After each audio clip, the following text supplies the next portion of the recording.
mañana o este día en las páginas del Economista o en el sitio web eleconomista.com.mx, ustedes pueden leer la columna de Luis Miguel, que se titula, y la verdad es que está dura tu columna, ¿eh? Chilpancingo, Toluca, Chiapas. ¿Cuánto cuesta la violencia a México? Y empiezas con unos datos que dices, con razón no podemos salir. Por más que venga el nearshoring, por más que venga la inversión extranjera directa, el costo de la violencia nos deja en la lona. A ver, para ponerlo, ahorita que mencionabas, el nearshoring en el escenario más optimista puede generar 2 puntos del PIB cada año, que es muchísimo. No lo genera el petróleo, por ponerlo. La violencia nos cuesta 18 puntos del PIB. Imagínate. Una quinta parte de lo que trabajamos termina literalmente evaporándose o yéndose para el caño por temas de violencia e inseguridad. Tú manejas un dato, 4.6 billones de pesos. El presupuesto del gobierno federal está un poco arriba de los 7 billones de pesos. O sea que estás hablando casi del 70% del presupuesto del gobierno federal es lo que se pierde. A ver, y alguien dirá, bueno, para empezar, las cifras las produce una institución que está produciendo un informe anual que se llama el Instituto para la Economía y la Paz. Australiana, muy respetada mundialmente. El trabajo que hace sobre México es espectacular, se los recomiendo. Son 95 páginas, un capítulo solo sobre el tema económico. Pero el 18% es el promedio. Hay entidades, dice, para el caso, por ejemplo, de Colima, es arriba del 40% de lo que le está costando la violencia. Que gobierna Morena, hay que decirlo. Ya hay que decir los estados, ¿quién gobierna? Porque también tiene responsabilidad. Y para 3 estados, que son Oaxaca, Guerrero y Michoacán, cuesta entre 30 y 40% de su PIB. También los gobierna Morena. Bueno, gobierna 23 ya. Pues sí, pero no veo que aquí aparezca Chihuahua. No. No veo que aquí aparezca Guanajuato. A ver. Ni Aguascalientes. Yo veo que aparecen superior al 40% Colima, Zacatecas y Morelos. Entre el 40 y el 30 y el 40 del Producto Interno Bruto del Estado, Michoacán, Guerrero y Oaxaca. Los gobierna Morena, punto, es lo único que estoy diciendo. A ver, y luego lo que tenemos es de dónde sale esta cifra y dicen, hay costos directos de la inseguridad, por ejemplo, un homicidio, por ejemplo, el desplazamiento. Hay que recordar, la violencia le ha costado a México el año pasado 366,000 desplazados. ¿Qué es desplazados?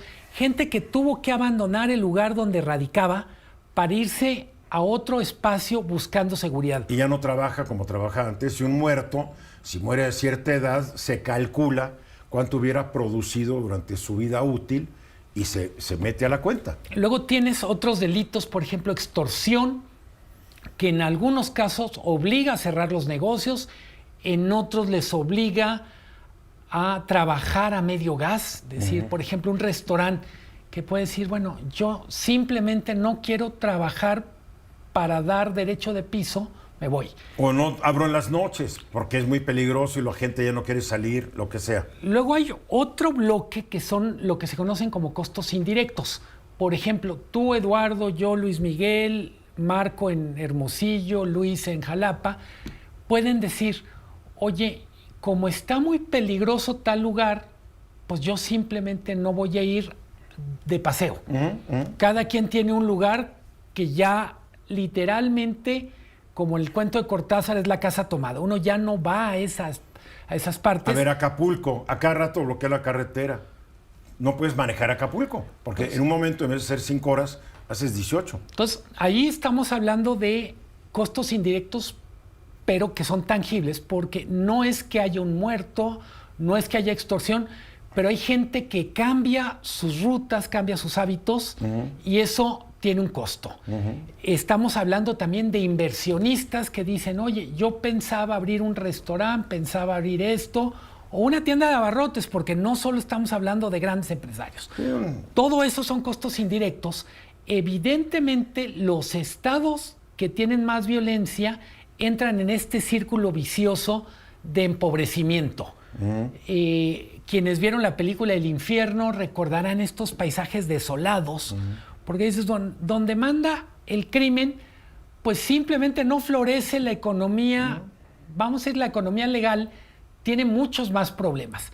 Luego hay otro bloque, es todos los gastos de contención de violencia, públicos o privados.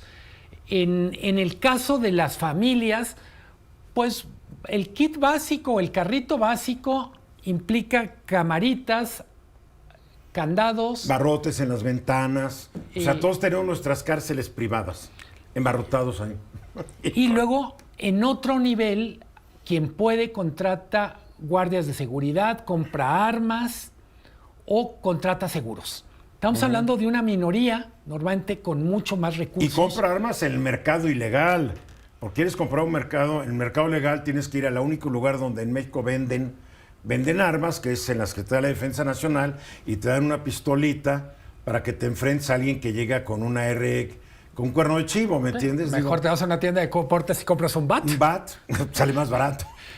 Y luego tenemos también dentro de estos costos el gasto que hace el gobierno. El gobierno tiene que cambiar prioridades e invertir cada vez más en seguridad y en algo que es más el territorio de Luis Rodríguez Alemán, Procuración de Justicia. Una peculiaridad, y con eso suelto el micrófono, es en México 75% de la violencia son costos directos, frente a 25% que son costos de contención. Lo ideal, por ejemplo, en los países de la OCDE es que la mayor parte de esfuerzo tenga que ver con prevención.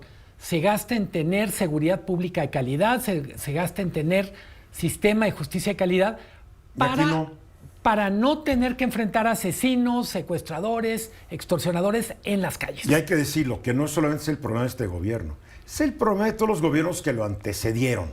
Nunca le invirtieron para mayor seguridad pública y procuración de justicia. Solo una cosa, Eduardo, es cierto que es una responsabilidad de todos los años, de todos los gobiernos, pero este ya lleva 5 años. Cada día que pasa es más un problema de este gobierno y menos un problema del pasado. Pero además nos dijeron que eran diferentes y que lo iban a hacer bien.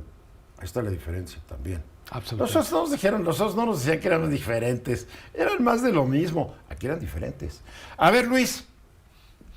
Yo me puse a hacer la tarea con relación a este tema y encontré esta encuesta que hace el INEGI cada año, que se llama Encuesta Nacional de Victimización y Percepción de la Seguridad Pública, y los datos que se reseñan ahí coinciden totalmente con lo expuesto en su columna de mi tocayo Luis Miguel. Dicen, por ejemplo, en 2022, costos del delito se equipararon a 278,000 millones de pesos, y efectivamente consideran que casi 4 de cada 10 pesos se invierten en medidas preventivas. Y yo en el día a día, por ejemplo, lo puedo ver con mis clientes, transportistas, que se les encarece el costo de los seguros, claro, ¿no? ¿Por qué? Porque ya no te quieren asegurar una carga al mismo costo que hace 10, 15 años, ¿no? O restauranteros que efectivamente tienen que hacer un costo adicional en protecciones, en cámaras de seguridad. Lo cierto es que todo eso empieza a impactar en los costos, de lo que también hemos platicado en otros programas, sobre el costo, o más bien la influencia que tiene la inseguridad sobre la propia inflación, ¿no? Y estos datos que aquí reseña el INEGI y que se complementan con lo que dice Luis Miguel, pues son muestra de ello, o sea, de que realmente el crimen sí está teniendo un impacto directo en que la inflación se encuentra un poco descontrolada, ¿no? Claro. Recientemente, hace unas semanas, Ipsos, una de las más grandes encuestadoras del mundo, publicó una encuesta que consideró a 29 países, México entre ellos. 7 de cada 10 mexicanos dicen que en su rumbo opera una banda delictiva. Imagínate. Pero lo peor del caso, únicamente el 30% dicen que les preocupa el crimen, porque les preocupa más la economía. Pero imagínate, ya nos acostumbramos a vivir en un ambiente de criminalidad. Luis Rodríguez Alemán pone en la mesa un dato que es: la criminalidad también es inflacionaria. Claro. Entonces, una parte que nos cueste más caro la carne, el huevo, el aguacate, el limón, claro, no es del Banco de México, sino de la señora Rosa Isela. Claro, claro. A ver, Marco. El tema es que la inseguridad pega horizontalmente a todas las actividades. No puede haber desarrollo económico, desarrollo social, no puede haber democracia con la violación al Estado de Derecho y la impunidad que existe en este país. Nos está pegando durísimo. Esta oportunidad que es el nearshoring se puede ir por la borda porque no hay condiciones básicas para ejercer el Estado de Derecho en nuestro país y lo estamos viendo, insisto, en tiempo real, en cadena nacional. Pues no piensan como tú, no piensan como tú unas 300 empresas extranjeras que ya anunciaron que vienen a México, Marco. Porque poderoso caballero es don dinero. La neta. Digo, así es. Sí. En fin. Tendrán que sumar a los costos, ¿no? Estos que están mencionando. Los van a sumar, no tienen problemas, los van a sumar. ¿Cuál es la bronca? A ver, tenemos que irnos a mensaje, Luis Miguel. Muy rápido. Tiene mucha razón Marco en una cosa. Si el modelo de crecimiento es que haya una burbuja para que lleguen, ese no es un modelo sostenible porque no es el país en el que queremos vivir. Además no van a llegar todas las que deberían llegar. Van a llegar muchas. El nearshoring va a ser un éxito en México, pero no el éxito que debería ser. ¿Y el que por su cercanía a Estados Unidos, por la diversidad de la economía, se está perdiendo. El que merecemos y el que necesitamos. Correcto, mensajes.